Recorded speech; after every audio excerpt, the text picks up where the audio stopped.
देखिए मेरे बच्चों, जनरल स्टडीज़ में आज मोस्टली क्वेश्चन जो मैं पूछूंगा आपसे किसके पूछूंगा, ज्योग्राफी के पूछूंगा। ठीक है, बेसिक से क्वेश्चन पूछूंगा और जैसा आप जानते हैं ऑप्शन तो मैं दूंगा नहीं, बाकी अपना सटीक आंसर बताने का प्रयास करता हूँ। पहला क्वेश्चन बताइएगा, बेसिक सा क्वेश्चन है। जो सनलाइट होती है वो जब अर्थ पे पहुंचेगी तो उसे कुल कितना टाइम लगता है? 8 मिनट 16.6 जो सूर्य का प्रकाश है वो पृथ्वी तक आने में 8 मिनट 16.6 सेकंड का समय लेता है।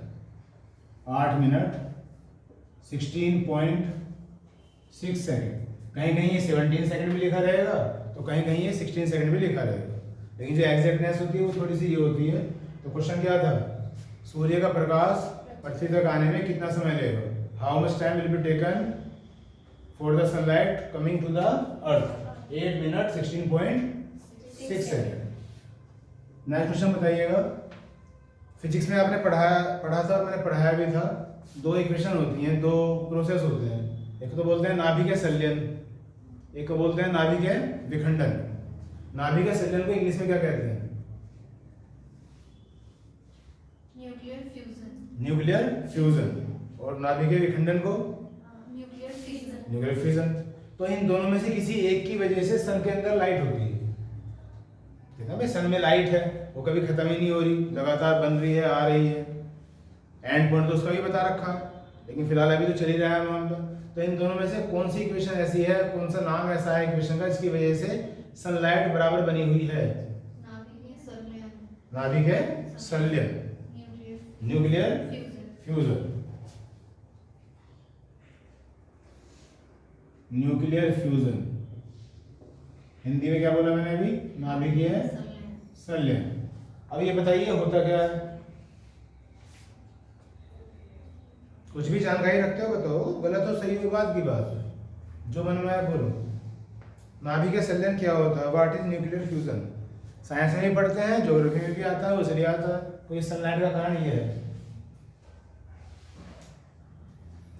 नहीं। संलयन का मतलब क्या होता है?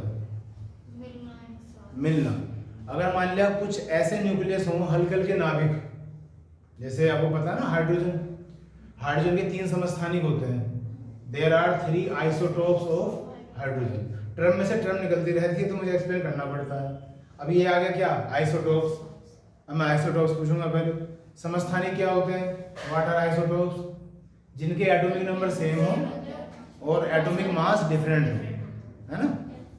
जब मैं आपको साइंस पढ़ा रहा था तो ये आपने पढ़ा भी होगा, ऐसे नहीं लिखा होता 3, यहाँ पे मान लिया x है और ये 5 है, ऐसा कुछ। तो जो नीचे वाला नंबर है 3, ये क्या है? Atomic number.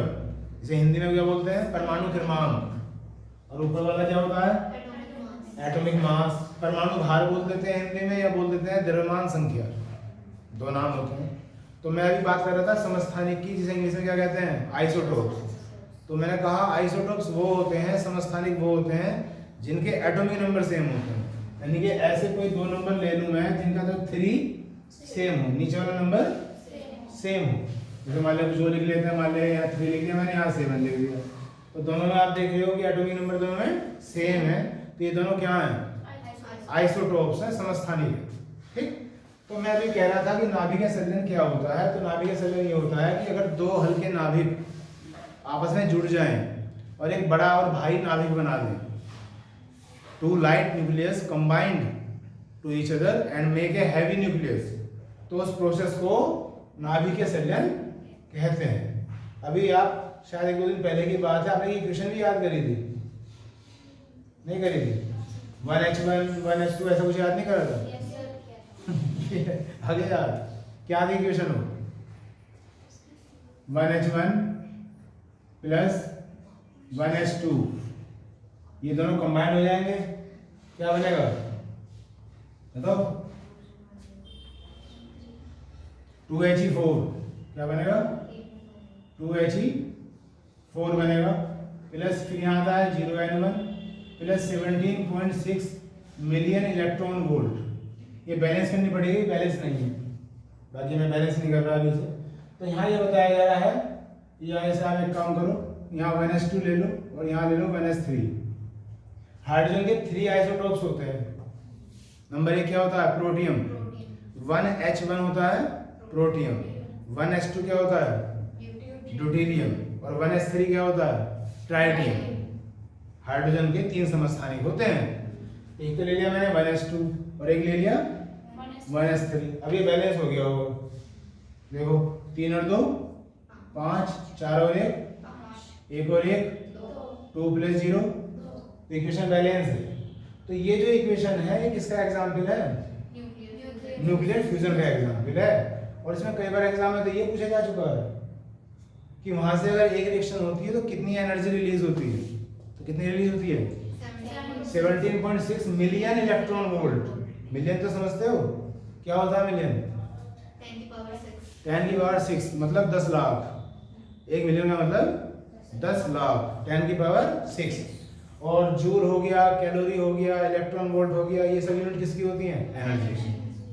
तो this is the equation that is represented by nuclear fusion और this is the main source of sun energy. ये कारण है सन के अंदर ऊर्जा। ठीक है, कोई बात समझ में ना आ रही हो तो पलट के पूछ लिया करो। नेक्स्ट क्वेश्चन बताइएगा। अब जो है वर्तमान में 8 ग्रह हैं, 8 प्लैनेट्स हैं। अभी 2-4 दिन पहले ही बात कर रहे थे, पूछते रहता हूँ मैं, तो कभी ओरल टेस्ट लेता रहता हूँ, कभी इस तरह से करता रहता हूँ। सन से बताओ पहले तो उनकी सीक्वेंस। ये मान लिया सन है, तो पहला प्लैनेट कौन सा आएगा? बुध। इंग्लिश में क्या कहते हैं? मरकरी। चलिए, दूसरा वीनस, तीसरा अर्थ, चौथा मार्स।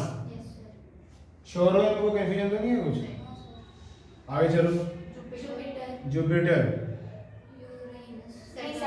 सैटर्न, यूरेनस और नेपच्यून।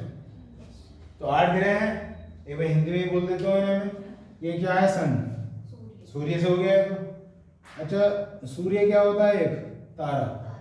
सन इज स्टार, है ना।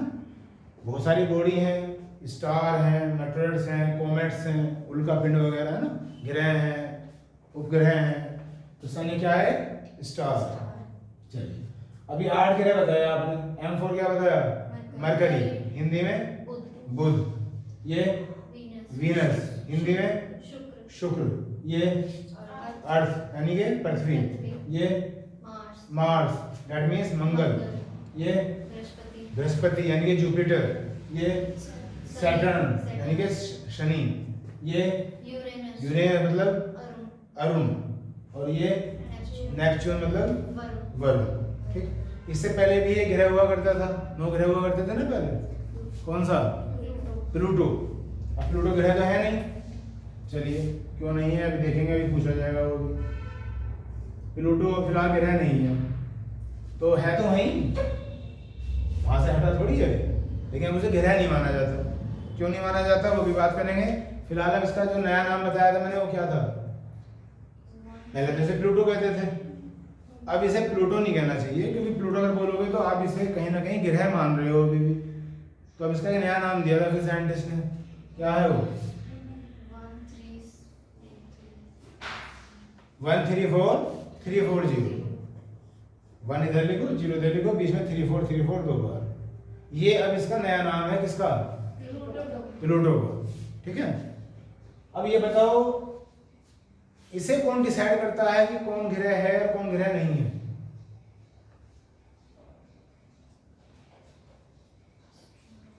बोलो। मैंने तो किया नहीं था, शायद तुमने भी नहीं किया होगा। तो कौन बैठे हैं वो लोग जो ये कहेंगे भाई प्लूटो अब ग्रह नहीं है? कोई तो होगा ना। तो वो एक संस्था है, कौन सी? IAU। फुल फॉर्म बताओ।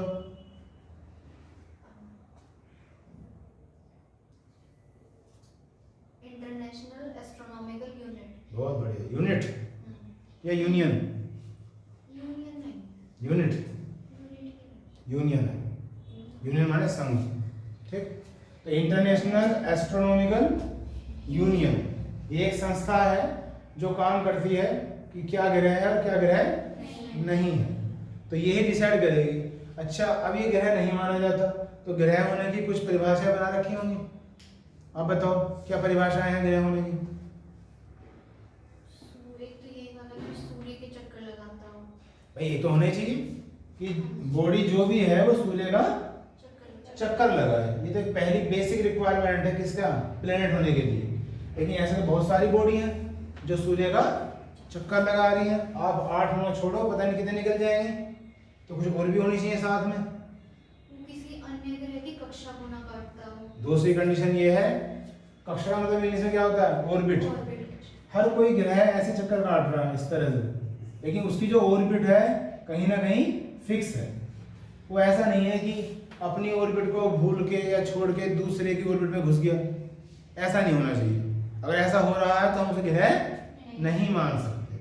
2 कंडीशन हो गई। एक और होती तो और भी है, लेकिन 3 मेन होती हैं। एक और है, किसी भी ग्रह का साइज उपग्रह से छोटा नहीं होना चाहिए,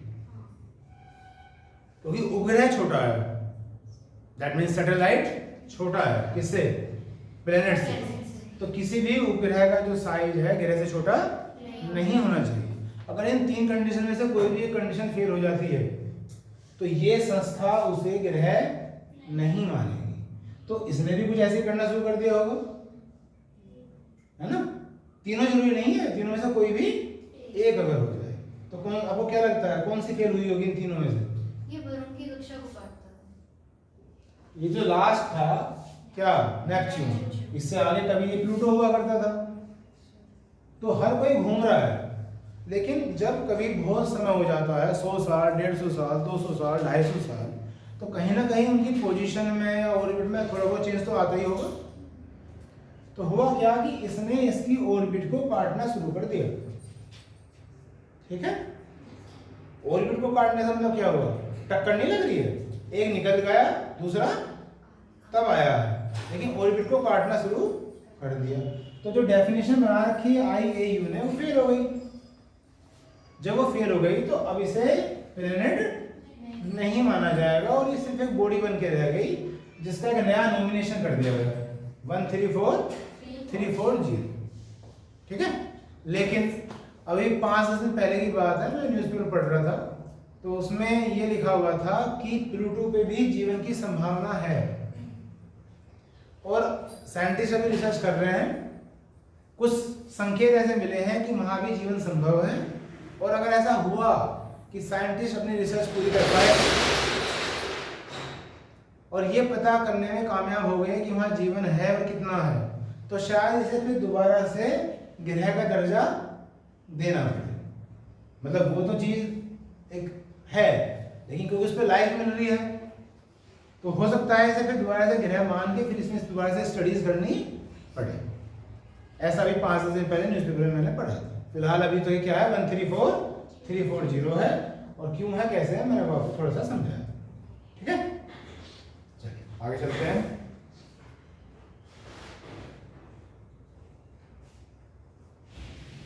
आप क्वेश्चन बताइएगा। सन से जो सबसे नजदीक है वो ये है मरकरी, जिसे हम बोल रहे हैं बुध, और जो सबसे दूर है वो क्या है? नेपच्यून, जिसे बोल रहे हैं वरुण। ठीक, तो इन सभी ये ग्रह हैं, इन सभी में कोई ना कोई सीक्वेंस ऐसी तो होगी, कोई कम टाइम ले रहा होगा सूर्य का चक्कर काटने में, कोई ज्यादा ले रहा होगा, ऐसा है, और सभी के टाइम पीरियड भी है। अगर कोई ग्रह जितना समय लेता है सूर्य का चक्कर काटने में, उसे क्या कहते हैं बच्चों?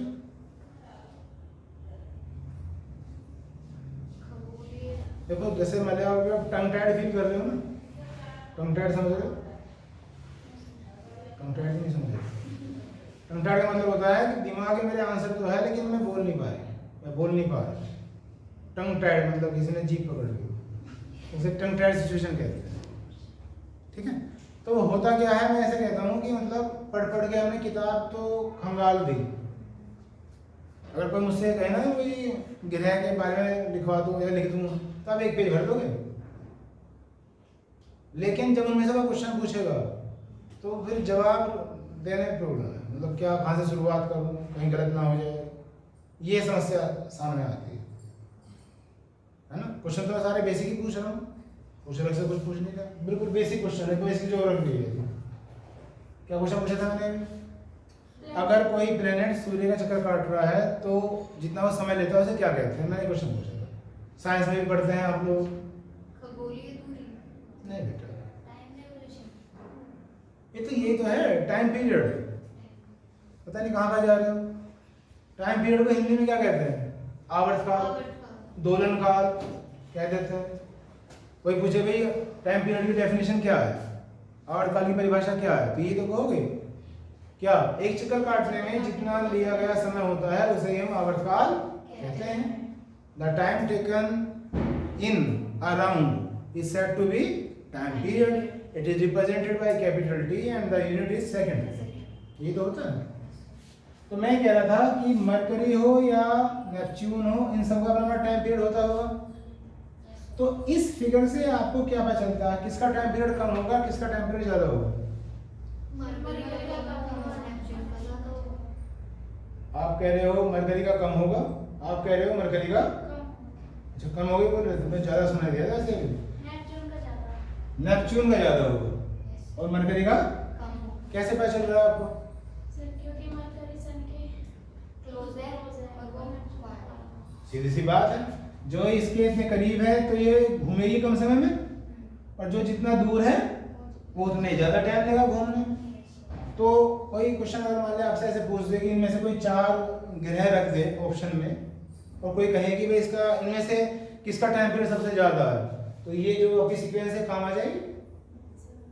कितना है वो तो याद करना पड़ेगा, लेकिन किसका ज्यादा है किसका कम है वो तो ये बता रहे हैं खुद ही। इन दोनों में किसका टाइम पीरियड कम है? अर्थ का। इन दोनों में किसका ज्यादा है? सैटर्न। तो ये तो खुद ही बता रहे हैं ना। तो अगर मान लिया मैं सबका तो नहीं पूछने वाला, मरकरी का याद होना चाहिए और नेपच्यून का याद होना चाहिए, कम से कम इतने का तो दोनों का तो याद होना ही चाहिए रफली। करने वाले तो सभी का भी कर लेते हैं। फिलहाल तो मरकरी का बताओ टाइम पीरियड कितना होता है? 88 डेज। ये टाइम पीरियड होता है मरकरी का।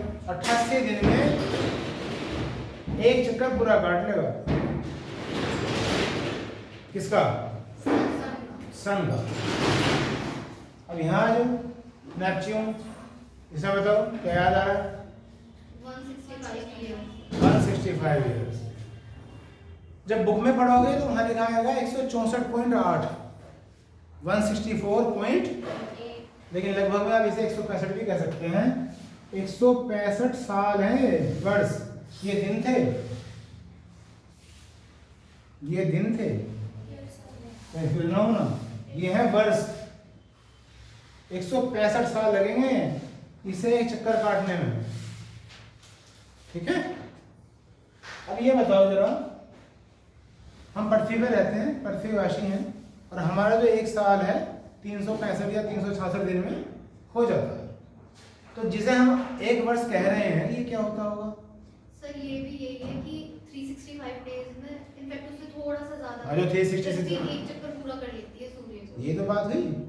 यानी कि अगर हम पृथ्वी पर रह रहे हैं तो पृथ्वी जो है एक चक्कर काटने में इतना टाइम लेती है, 365 साल कुछ घंटे कुछ दिन, जो फिर वो लीप ईयर बन जाता है ना।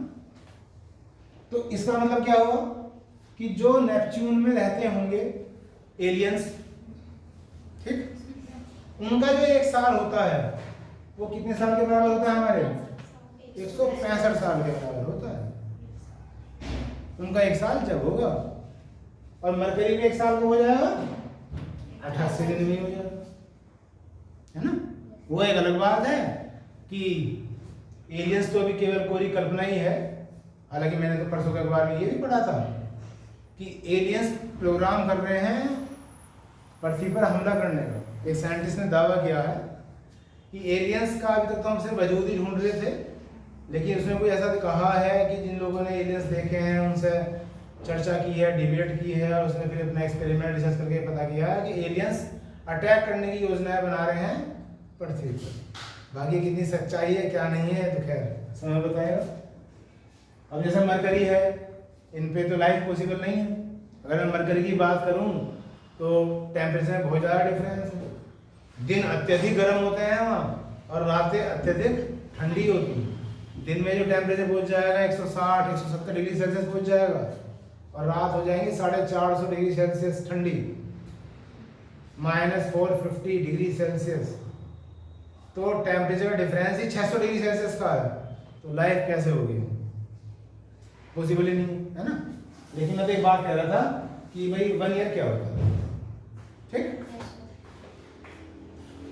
चलिए जी।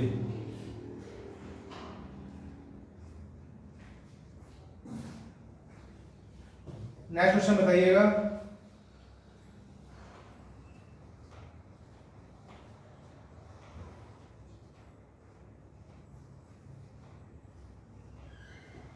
सौरमंडल में जो सबसे बड़ा ज्वालामुखी है, द लार्जेस्ट वोल्केनो ऑफ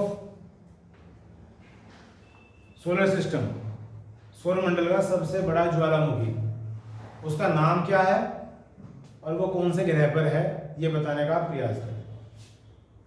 बोलो बच्चों।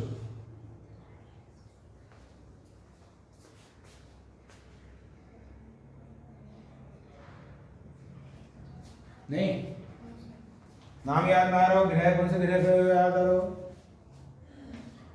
नहीं याद आ रहा। उसका नाम है Olympus Massey. Olympus Massey, spelling अपना बना के लिख लो, हिंदी में लिख लो, इंग्लिश में लिख लो, जैसे आपकी इच्छा हो। ओलिपस मैसी स्पेलिंग बना के लिख लिया करो, ये तो नाउन है। और ये है बच्चों मंगल ग्रह पर। कहाँ है? मंगल को क्या बोलेंगे? मार्स।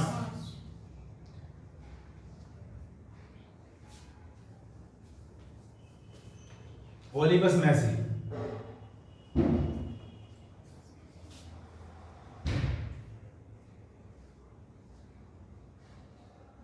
लिख लिया?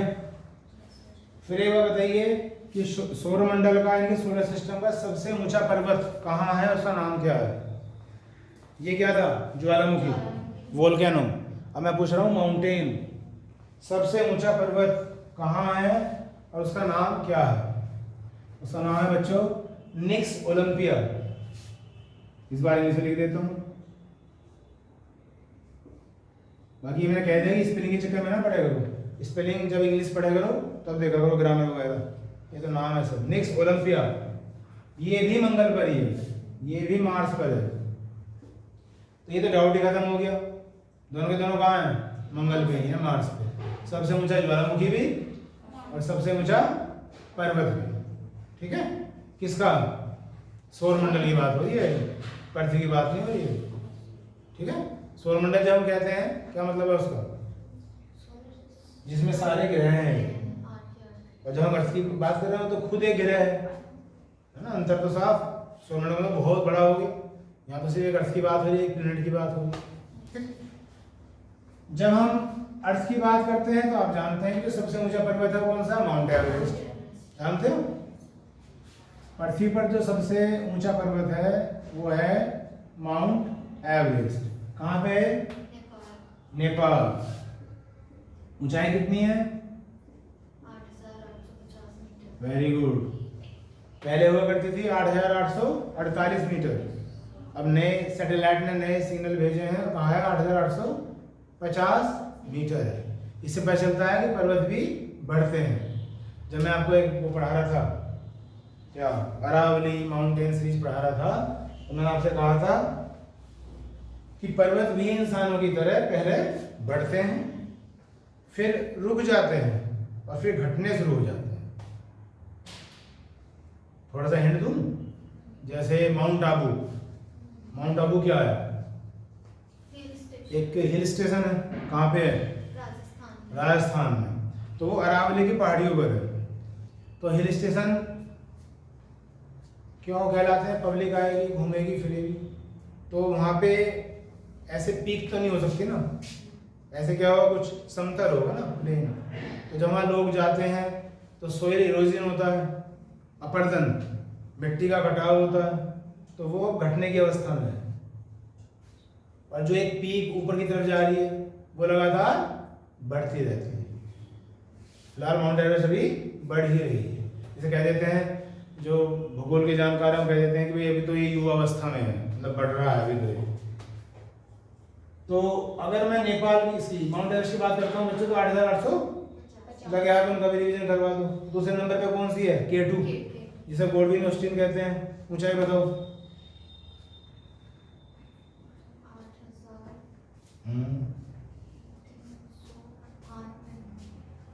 8,611 मीटर। 8,611 मीटर ऊंचाई है किसकी? K2 की, जो दूसरे नंबर पे है। और तीसरे नंबर पे कौन सी होती है? कंचनजंगा। इसमें से ही 13 माइनस कर देंगे, इसमें से 13 माइनस कर देंगे, तो 8,598 मीटर आ जाएगी। ये तीसरी है कंचनजंगा। तो मैं ये कह रहा था कि ये जो है ना, मंगल ग्रह पर जो सबसे ऊंचा पर्वत है कौन सा? निक्स ओलंपिया। ये माउंट एवरेस्ट का भी 3 गुना है लगभग। माउंट एवरेस्ट का थ्राइस है। 8,850 का मतलब क्या हो गया? लगभग 9 किलोमीटर। 1 किलोमीटर में 1000 मीटर होता है, 9,000 में थोड़े से कम है, बस 150 मीटर कम है शायद। तो 9 दिया 27, लगभग 27 किलोमीटर ऊंचा पर्वत है ये निक्स ओलंपिया। ठीक है। अब 27 किलोमीटर आप अपने आसपास जो है दूरी नाप सकते हो कि भाई हम यहाँ आए और यहाँ से 27 किलोमीटर ये पड़ता होगा, तो इतना ऊंचा पर्वत है निक्स ओलंपिया। और इसकी भी बात करो, ओलिम्पस मैसिव जो है सबसे बड़ा ज्वालामुखी है। अर्थ पे जो सबसे बड़ा ज्वालामुखी है उसका नाम मैं बता दो। कोटोपैक्सी। पृथ्वी पर जो सबसे ऊंचा ज्वालामुखी है उसका नाम क्या है? कोटोपैक्सी। कौन से देश में है? इक्वेडोर। ठीक है, इसकी बात बाद में करेंगे। चलिए आगे चलते हैं।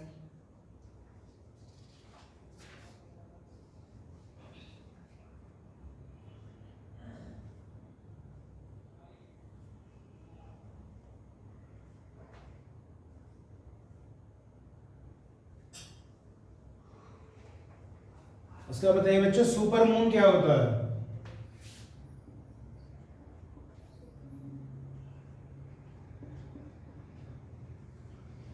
मैं ये तो मून नहीं सुना है, सुपर मून कैसे आ गया? ये ऐसे आ गया जैसे मैन के बाद सुपरमैन आया था, ऐसे मून के बाद सुपर मून आया, जिसमें कोई ज्यादा पावर होती होगी, स्पेशल पावर जैसे सुपरमैन में होती है। नहीं, बताओ क्या बताना चाहते हो उसके बारे में?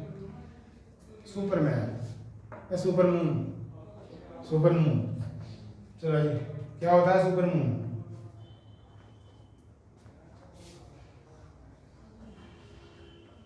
नहीं आ रहा यार? चलो बात इसकी करते हैं मून की। मून क्या है? मैंने कहा मून क्या है, एक शब्द में जवाब दो। सैटेलाइट ऑफ द अर्थ, पृथ्वी का उपग्रह है। अब ये जो है सन है, सन का चक्कर कौन काट रहा है? पृथ्वी काट रही है। काट तो सारे रहे हैं, लेकिन बात तो पृथ्वी की हो रही है। और पृथ्वी का चक्कर कौन काट रहा है? ये तो बात है। ये सन है, ये प्लेनेट है, ये सैटेलाइट है। तो जब कोई किसी का चक्कर काटता है, कोई भी, चाहे वो ग्रह हो या उपग्रह हो, तो बिल्कुल रेडियस सेम रहती होगी, मतलब बिल्कुल सर्किल में काटते हैं। तो कहीं कम होती है, कहीं ज्यादा होती है। कहीं कम होती है तो कहीं ज्यादा। उसे अगर मैं हिंदी में बोलूं तो एक तो होती है वृत्ताकार, स्फेरिकल। इसका मतलब क्या हो गया? बिल्कुल रेडियस सेम। एक शब्द में दिया ना जब आपको, वृत्ताकार। अभी आपने कहा कहीं तो कम होती है और कहीं ज्यादा होती है, इसे आप एक शब्द में क्या कहोगे? दीर्घवृत्ताकार। दीर्घवृत्ताकार, इलिप्टिकल। साधारण शब्दों में अंडाकार, जैसे अंडा होता है। मैथमेटिक्स शब्दों में ओवल, है ना। हालांकि इलिप्टिकली मैथमेटिक्स ही आया, इलिप्स से। इलिप्स पढ़ा होगा जो मैथ्स के स्टूडेंट होते हैं 11th-12th में, दीर्घवृत्त। तो दीर्घवृत्ताकार जो मतलब जस्ट रेडियस सेम, ये बात समझ में आती है? तो जब मून अर्थ के चारों तरफ घूम रहा है और रेडियस सेम है नहीं, तो कहीं ऐसा तो होता होगा कि कोई सिचुएशन ऐसी तो आती होगी जब वो बिल्कुल अर्थ के बहुत करीब होता होगा, और कोई ऐसी भी सिचुएशन आती होगी जब वो अर्थ से बहुत दूर होता होगा, क्योंकि बराबर तो है नहीं हर पॉइंट पे। क्योंकि इलिप्टिकल बताया ना अभी आपने, कहीं कम है। कहीं ज़्यादा। तो कोई आपसे पूछे कि सुपर मून क्या है, तो आप ये कहोगे ये वो स्थिति है जब मून पृथ्वी के सबसे करीब रहता है, मतलब उससे करीब नहीं हो सकता, ठीक है। मैक्सिमम नियरनेस, उस स्थिति को ही हम क्या कहते हैं, सुपर मून। ये तो होगी एक परिभाषा की बात। तो अब इसमें क्या फर्क दिखाई देता है? फर्क ये दिखाई देता है, चंद्रमा जो दिखाई देता है पृथ्वी से तो दिखाई देता है, पृथ्वी से दिखते हैं, है ना।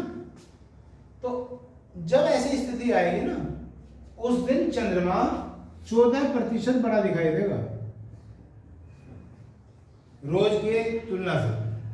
जैसा रोज दिखता है 14% लार्जर दिखाई देगा उस दिन, जिस दिन सुपरमून की स्थिति होगी। अभी मैं पॉइंट टू पॉइंट पढ़ा रहा हूँ आपको, है ना, वरना तो एक पीरियड तो इस पे चलेगा फिर पूरा, कौन सी डेट है, क्या है, कैसे है, क्यों है। मैंने कहा ना, अगर हमारे ज्योग्राफी ढंग से पढ़ी जाए तो 4 महीने चाहिए ज्योग्राफी को पढ़ने के लिए 4 महीने मैं तो ज्योग्राफी जाकर करूँगी। तो वही है ना, हर चीज़ पे समय सीमा होती है, हर चीज़ में पढ़ाई की कोई सीमा नहीं होती, पढ़ने वालों की जरूर सीमा होती है, ठीक। 14% का बेटा ज़्यादा है, साइज में दिखाई देगा बड़ा, और 30% इसकी चमक ज़्यादा होगी, शाइनिंग ज़्यादा होगी। चमक तो ज़्यादा होगी, जब क्लोज है तो चमक भी ज़्यादा होगी। आंकड़ों में कितनी है वो मैंने आपको बता दिया। 14% साइज में बड़ा दिखाई देगा और 30% चमक ज़्यादा होगी।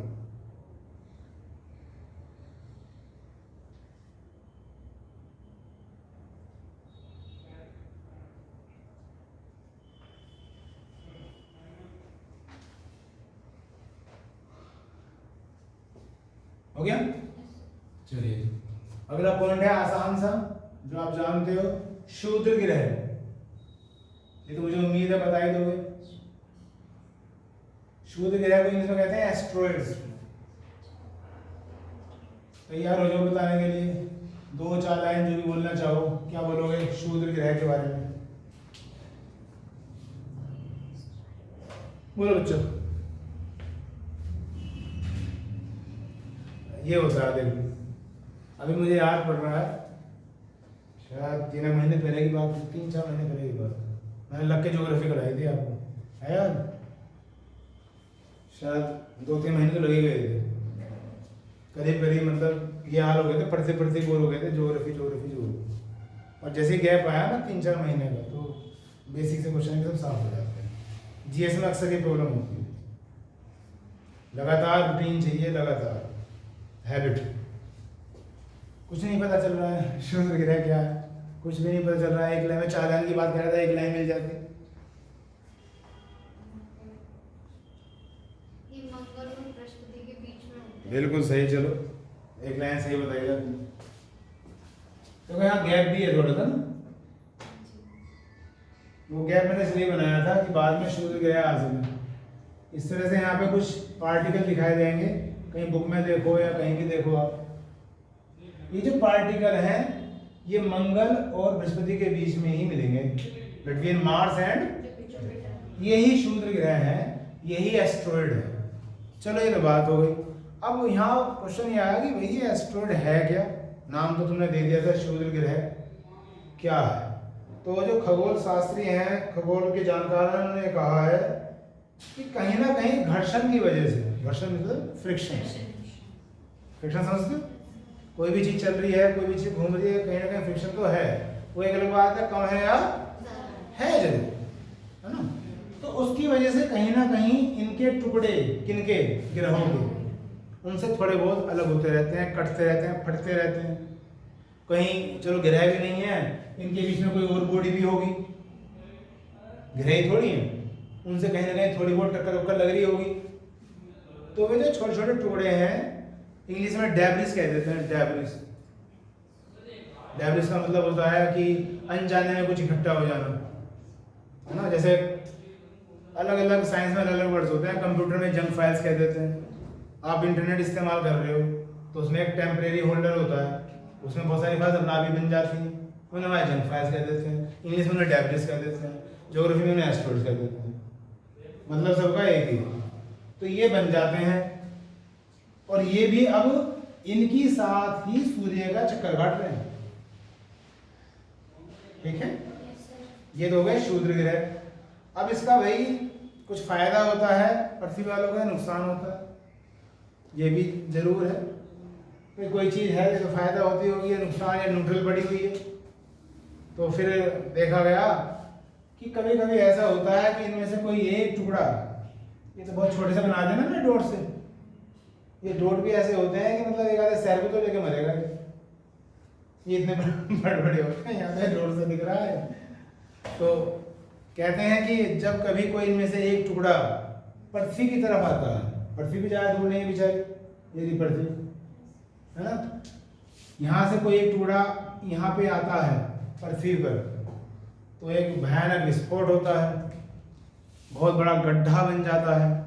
उसका एक उदाहरण भी दे रखा है, महाराष्ट्र में लोनार झील, महाराष्ट्र में एक झील है, झील का मतलब लेक, उसका नाम है लोनार। तो ये कहा गया है कि जो महाराष्ट्र में जो लोनार झील बनी है वो इसी वजह से बनी है, कोई ना कोई एस्ट्रॉइड कभी टकराया था जिसकी वजह से बहुत बड़ा गड्ढा बन गया, फिर उसमें पानी इकट्ठा होता चला गया और झील का निर्माण हो गया। तो ये तो फायदा तो कुछ करेगा नहीं, नुकसान ही करेगा, क्योंकि टक्कर लगने का मतलब क्या है, इस तरह से विस्फोट ही हुआ है, पता नहीं फिर वो भूकंप आए या पता नहीं क्या नुकसान करे। अब यहाँ एक क्वेश्चन ये भी आएगा दिमाग में, उनको जी कभी कभार एक ही क्यों आया है, ये सारे क्यों नहीं आते, है ना। कोई यहाँ पे कोई बैरियर तो लगा नहीं रखा, उनको कभी को संडे के दिन वो बैरियर खुल जाएगा, उनको एक आगा देगा, ऐसा क्यों, उसका क्या कारण हो सकेगा। तो उसका कारण यह है बच्चों, ये कहा गया है कि सन में एनर्जी है तो इसमें ग्रेविटेशनल पावर होती है, तो गुरुत्वाकर्षण शक्ति जो है अर्थ में भी है लेकिन सन के मुकाबले कम है, दोनों इसी साइड पड़ते हैं। तो उस गुरुत्वाकर्षण शक्ति की वजह से कभी ना कभी ये अपनी स्थिति को छोड़ के चल पड़ता है। अब वो यहाँ भी जाता होगा, यहाँ भी जाता होगा, यहाँ भी जाता होगा, पर हमें यहाँ से क्या मतलब है, हमें तो अपने से मतलब है। इसलिए जब वो यहाँ आता है तो हम उसे नोटिस करते हैं और कहते हैं भैया सूर्य गिर पड़ा पृथ्वी पर और एक गड्ढा बना दिया। गड्ढे को एक अच्छी हिंदी में बोलते हैं गर्त, क्या बोलते हैं, गर्त। ठीक है, तो ये है बेटा सूर्य ग्रह एस्ट्रॉइड्स। ठीक, चलिए ये आगे देखेंगे।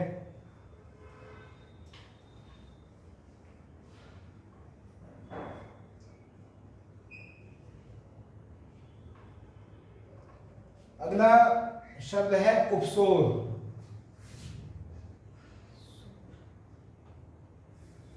इंग्लिश में कहते हैं पेरिहीलियन। पहले आपका नंबर, कुछ बताने का, कुछ कहने का। इसमें पृथ्वी और सूर्य के बीच की दूरी सबसे कम होती है। पृथ्वी और सूर्य के बीच की दूरी सबसे कम होती है उपसोर में। सही कह रहे, जो मैंने भी आपको सुपर मून समझाया था ना कि भाई जब मून जो है पृथ्वी का चक्कर काट रहा है तो ऐसी स्थिति होती होगी कि मून जो है अर्थ के सबसे करीब होता होगा, है ना। तो वही स्थिति अब किस किसकी है, अर्थ में और सन। तो अर्थ भी सन का चक्कर काट रहा है, तो कभी कभी ऐसा तो होता ही होगा कि जब अर्थ सन के सबसे करीब हो, नजदीक हो, बस वही है क्या, उपसोर। पहली शब्द को रटे मत करो, क्योंकि रटोगे तो समस्या होगी, क्योंकि एक इसका अपोजिट शब्द होता है अपसोर।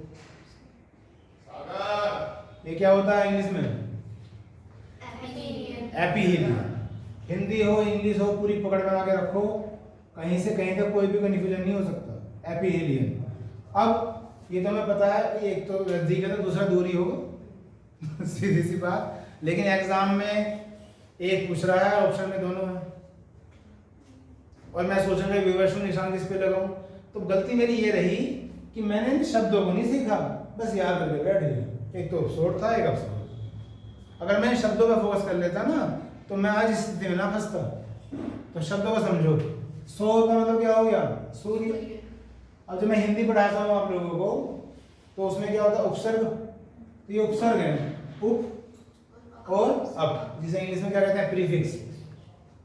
मुख्य शब्द तो सोर है ना, तो उप का मतलब पास होता है, अप का मतलब दूर होता है। बस खत्म, अब कोई दिक्कत नहीं है, क्योंकि शब्दों को समझ लिया। इंग्लिश में आ जाओ, हीलियन, ये तो सन के लिए आता है। एक थेरेपी पढ़ाई थी मैंने आपको, एक ऐसी मेडिकल साइंस होता है जिसमें सूर्य की किरणों से मरीज का, पेशेंट का उपचार किया जाता है, उस साइंस को हीलियोथेरेपी कहते हैं। तो हीलियो किसके लिए आया, सन के लिए, तो ये तो सन के लिए आया। अब पेरी और एपी दोनों प्रीफिक्स हैं, तो पेरी का मतलब क्या होता है, पास, और एपी का मतलब क्या होता है, ये याद रखें, ठीक। अब ये तो बात समझ में आ गया आपको। अब ये बताओ कौन सी तारीख को होता होगा उपसोर। साल में 365 दिन है, एक दिन ऐसा है जब घूमते घूमते पृथ्वी सूर्य के सबसे करीब आ गई, वो है 3 जनवरी, शुरू में ही साल में 3 जनवरी की जो स्थिति होती है, वो स्थिति होती है बच्चों उपसोर की, है ना। अब वो डिस्टेंस याद करो, जो डिस्टेंस सबसे कम होती होगी वो 3 जनवरी वाले दिन, मतलब जो डिस्टेंस है बिटवीन अर्थ एंड द सन, वो कितनी होती होगी, 14.70। Very good, 14.70 crore, correct. और जब वहां आपको ऑप्शन मिलेंगे फिर तो बस क्या कहने, 14.70 करोड़ किलोमीटर, किलोमीटर नहीं है, करोड़ किलोमीटर, है ना। कोई सूर्य की बात हो रही है ना, तो किलोमीटर तो हमारी रेंज में है। और अफसोर ठीक 6 महीने बाद कौन सी डेट आएगी, 6 महीने बाद जुलाई, डेट बता दो, 4 जुलाई, 3 है ना। तो हर साल 4 जुलाई को जो होता है बच्चों, वो होता है अफसोर, यानी कि एपीहीलियन, मतलब पृथ्वी सूर्य से सबसे दूर रहेगी। अब वो दूरी याद करके बताओ, कुछ याद आ रही है, 15.2 या 3। बहुत बढ़िया, शानदार, 15.21 करोड़ किलोमीटर, 15.21 करोड़ किलोमीटर। तो बच्चों ये 15.21 तो फारदेस्ट हो गया, 14.70 नियरेस्ट हो गया, इसके बीच में डिस्टेंस घटती रहती है और बढ़ती रहती है, इससे ज्यादा नहीं हो सकती और इससे कम नहीं हो सकती, है ना। सब चीजें साइंस ही हैं, ज्योग्राफी हो, फिजिक्स हो, केमिस्ट्री हो, मैथ्स हो, सब साइंस है, सब कहीं ना कहीं किसी ना किसी लॉजिक से जुड़े हुए हैं। इसलिए मैं कहता हूं कि रटना तो कुछ होता ही नहीं, समझोगे तो सब चीजें समझ में आ जाएंगी। यहाँ तो कोई दिक्कत है किसी को,